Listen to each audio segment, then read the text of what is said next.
Last time, we saw Broly arrive on Earth, losing all of his memories too.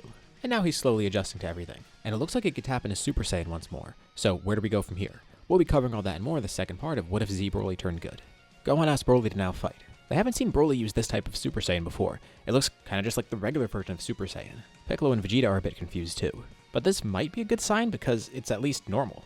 Well, as normal as a Super Saiyan can be. So Broly tries to fight Gohan, also trying to get used to his new power. Well, not really new power, it's power that he had this whole time, but new to him because he doesn't remember accessing this. His power is controlled, and he didn't even know he could do this. He fights Gohan for a bit and gets acclimated to it. And this clearly is very different from that legendary Super Saiyan form he was using. It's so weird. All these circumstances are weird to them in general, but specifically the fact that now Broly has a regular Super Saiyan form and isn't just going berserk. And Vegeta asks Broly, does he have any sort of power beyond that? He has to, because they remember seeing that before. He doesn't say this outright, but he wants to hear Broly's true thoughts on it first. And Broly isn't quite sure. He just got this form and doesn't even know if he can go beyond it, but he feels like there's something else that he's missing. Like, he can't quite put his finger on it, but maybe if he keeps working on this, he could find something even higher than that. Actually, that reminds him too. They know a lot about his past, and he asks more about it because they don't seem to talk about it much. That could help him in his training too, and he assumes there's a reason for that. Maybe they don't know as much as he thinks they know, or maybe none of it is just relevant. And they're not really sure what to tell him either. So Vegeta comes up with his own thing to talk about. He tells him about the past of the Saiyans and what happened to them, telling him everything about Frieza and how Broly ended up surviving. He conveniently leaves out the part of King Vegeta trying to kill Broly, but instead of hiding everything about Paragus from Broly, he outright tells him. Broly learns he and his father escaped planet Vegeta, and then Paragus went to another planet. He wanted to get revenge on Vegeta, and he never even met Paragus. But they come up with the excuse that he was trying to just kill the other Saiyans because he didn't like other Saiyans. And Broly wonders why they were fighting then, but Piccolo then butts in and tries to come up with his own story for this, and this is kind of a half-truth too. He says that Broly had some sort of uncontrollable power that turned him into something else, and that's why they were asking if he had any power beyond this, at least that he knows of. They encountered him because they were told that someone was going on a rampage destroying things. Someone with immense power that couldn't be stopped by anyone else besides them. What, are they freedom fighters or something? No, they just like fighting strong people. Specifically, Goku does at least. And they heard it was another Saiyan, so of course they wanted to check it out. So this is at least partially true because that's what King Kai did tell Goku about Broly, but of course they are leaving out some of the context of it, but also they're trying to not completely mislead Broly. And Broly could tell that obviously he ended up losing that fight because that's part of why he just forgets everything. He looks down at the scars on his torso. He should be dead now. Whatever final attack hit him, it should have killed him. But somehow he made it through the other side and now is a different person completely. This is a good thing. Again, he doesn't really know much about himself from before or why he was so strong. But this is a second chance at life. Whatever happened before, that's in the past. He could be someone new now. He's already enjoyed his time on Earth so far, and now learning the fact that he tried to kill these people, he's surprised that they were so kind to him, and he also gets why they almost tried to kill him right away when they found him. He knows more about his past and more about his power. But that does worry him though. He has that uncontrollable power locked away, apparently turned him into something completely different. But Gohan says he shouldn't worry about it. He should use it as a strength if anything. He's clearly already changed a lot, so maybe that power's different too.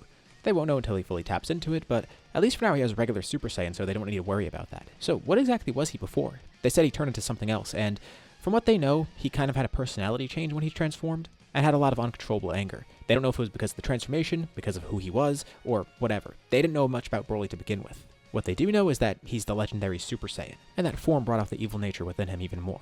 It's something they'll just have to consider going forward when they keep training. We fast forward some years. One day, Mr. Satan receives an invite to go fight some warriors somewhere. I think you already know what we're doing here. We're doing Bio Broly. It's funny, I've never actually done this in a What If before, but this is the perfect one to do it in. So it's going to work a little bit differently because, I mean, obviously look at how things have gone here, but there's still a lot in place to make this work. So Mr. Satan got an invite from Lord Jaguar. 18, Goten, and Trunks go with him too. What happened here is that people in the village nearby where Broly landed witnessed something falling out of the sky. And then they saw some transforming aliens appear, which was pretty freaky. A green man, 2 humanoids that look like they could change their hair color, and a short man with no nose. Definitely a weird crowd of people. So they didn't see a monster roaming around or whatever, but they saw something fall out of the sky, and then a bunch of alien-looking people showed up.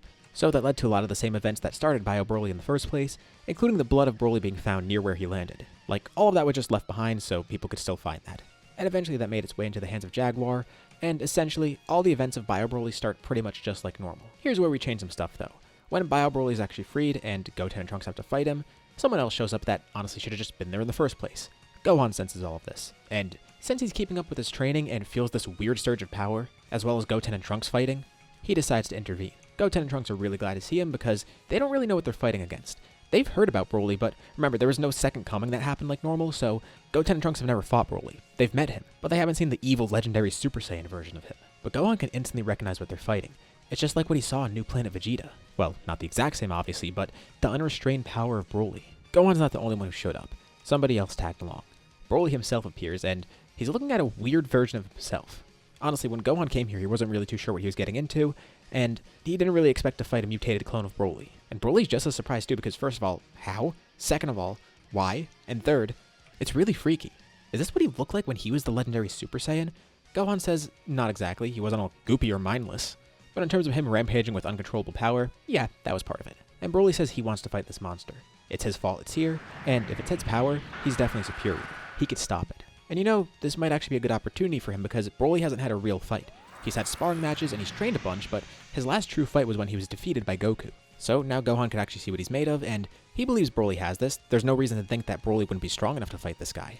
Especially because Broly has access to Super Saiyan and he's trained with it a bunch. He's perfected it completely too.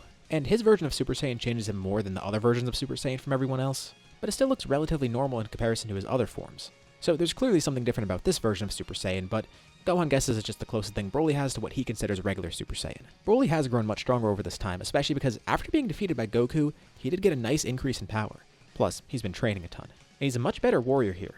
Not that it would be tough for him to fight Bio Broly in the first place. Especially as a Super Saiyan, he's easily able to win this match, and the entire facility is destroyed too. He's still just really shocked to see that there's this weird clone of him, but at least that's dealt with and he got a chance to actually fight here. And thankfully everyone got out of there safe, including Mr. Satan, who didn't really know what to expect from all this. But Broly asked Gohan, was that really the type of power he had? Not exactly. It seemed like that monster was utilizing it somehow, but it wasn't exactly what Broly had before. He still needs to work towards legendary Super Saiyan if he even still has it. Broly's been kind of terrified about it this entire time too. But there's nothing to be worried about. A little bit more time passes. Now we're at the end of the 7-year time skip. There's been a couple substantial changes. Gohan, Vegeta, and Piccolo are all stronger because they have been training a lot more thanks to Broly. And of course, Broly's here too. That's the elephant in the room. Gohan still did become the Great Saiyaman, by the way. And now a tournament's coming up too, which also means Goku's coming back. That's going to be a lot of fun, especially because now Broly will actually get to meet him. Broly is also entered into the tournament too. This will be a great opportunity for him, and of course it means he's going to get to meet Goku, who he's heard a lot about. Apparently Goku was the guy who also defeated him, so there's that. And for the first time, Broly does get to see Goku in person.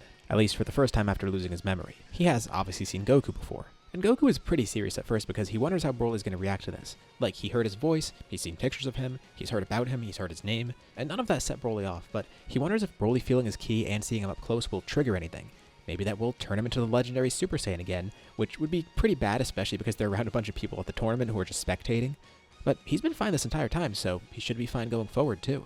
And as he introduces himself to Broly, he can see that Broly clearly has no ill intentions, and he's pretty normal.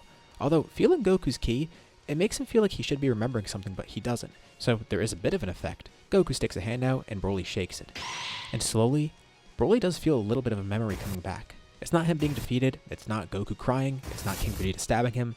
No, it's Broly transforming, him becoming completely unrestrained. Now, this doesn't just instantly reverse him. It's more akin to what happened to Goku during the Granola arc when he remembered his parents. Like, this didn't just turn him into Kakarot. It just meant he actually remembered a little bit of his past. And that's what Broly's experiencing here. He remembers now, that transformation, that power that's deep within him. And then he just gets a little bit worried and runs off. Which is weird because, like, after seeing Broly before, it's strange for Goku to see him acting like this. But apparently this is how he is. He's pretty reserved and actually kind of kind. Gohan says he'll handle this. So he goes to find Broly, and Broly got away from Goku because he kind of panicked. He remembered what he did, and a lot of it flooded back. Not all of it, but he kind of remembers his rampage. But more starts flooding back. He remembers a lot about New Planet Vegeta. And he remembers Paragus being there too. Why didn't they tell him about all those other details? And Gohan says honestly, they were worried about how it would affect him. And Broly's actually not too concerned about all that stuff. He's panicking now because of him losing control before. He remembers that, and he doesn't want that to happen again. He's confident and comfortable with who he is now. He's not going back to his old self, but that fear of that power getting unleashed again, that's still there, and it's amplified because now he actually got to experience more of what happened. He remembers this stuff now. He remembers the pain and evilness flowing through him when he transformed. It was like his body exploded. He can remember it vividly. As Gohan's trying to talk to him, the two of them then suddenly feel pain and fall to the ground. All their energy is drained. Spopovich and Yamu are standing nearby. They weren't really too sure about this, but decided to strike. Each of them has their own energy absorption device, and they took energy from Broly and Gohan. This should be more than enough to revive Boo. The best part is, they didn't even need to fight or coax them into transforming. That power was actually flowing through Broly when he felt this, and he was trying to keep it under control, but it wasn't going to be a problem anyways. Just from the combined power of their bases alone, this should satisfy Babidi. They don't know if it's going to be enough to actually revive Boo fully, but maybe it'll be a good amount. A few people see Spopovich and Yamu flying away, and Goku started to look for Broly and Gohan too, and he found them, calling the others over. They also saw those two weird people flying away as well. But just as they find Gohan and Broly, two other people appear, Shin and Kibito, and Piccolo could tell that something's definitely up with them. They didn't expect things to turn out like this, but it looks like they have to deal with it now, and at least they kind of know the direction in which Spopovich and Yamu are headed, although they're going to need to catch up quick, and they ask if the others can join too. They need to help stop Majin Buu, and of course nobody knows what the hell they're talking about. Shin simply says a monster is about to awaken. He'll explain on the way, but he needs their help. What just happened to Gohan and Broly is that their energies were stolen in order to revive Buu. They're not too sure what to think, but then Piccolo then reveals who they are. This is the Supreme Kai. They learn how high up he is, and he doesn't have a reason to mislead them here. But they need to decide quick, and they don't really want to go because they just got here at the tournament and they of course want to fight. But it looks like that's going to have to wait. So, unfortunately, they all have to abandon the tournament, and they follow Spopovich and Yamu, with Gohan and Broly being healed by Kibito. It all happened so fast. Shin didn't realize they were planning to strike that early, and hopefully they didn't get too much energy. The thing is, they also do know about Broly. Of course, they heard about him, especially after his rampage in the South Galaxy. And seeing him up close definitely is interesting. They know he came to Earth and apparently became good. And now they're actually seeing him in the flesh. It's really weird. Just as interesting as the fact that energy was stolen from Broly too. Knowing how powerful he was, they feel like that might actually be able to push Buu over the edge and get him revived. They really hope that's not the case, and they hope Broly could actually help out here. With his power, they might be able to stop Buu even if he is revived, but they're not sure if he could even control that power. There are a lot of variables here, and Shin and Kibito do catch everyone up to speed, but still, they don't know how this is all going to go down because things have already changed so much. They didn't expect to have to follow Spopovich and Yamu this early. Spopovich and Yamu arrived back at Babidi's ship, providing him with the energy. It was a good thing they had two devices because they knew Broly was going to be there and he'd be a good target, as well as Gohan. Both of them were targets, and they should be able to fuel Buu. He kills Spopovich and Yamu and wonders if this will be enough to actually revive him right now. And just as he enters the ship, he then feels that some of the others arrived here, so he sends Dabur out to fight them. Dabur watches as they get close, ready to strike. And this is where we'll leave off for now. What do you guys think about this part, and what's going to happen next? Leave your thoughts and ideas in the comments below. I'd love to see what you guys think. As usual, be sure to drop a like and subscribe if you haven't already. It really does help out the channel, and it shows me you want to see more videos like this. Anyways, thank you all for watching, and I'll see you all in my next video.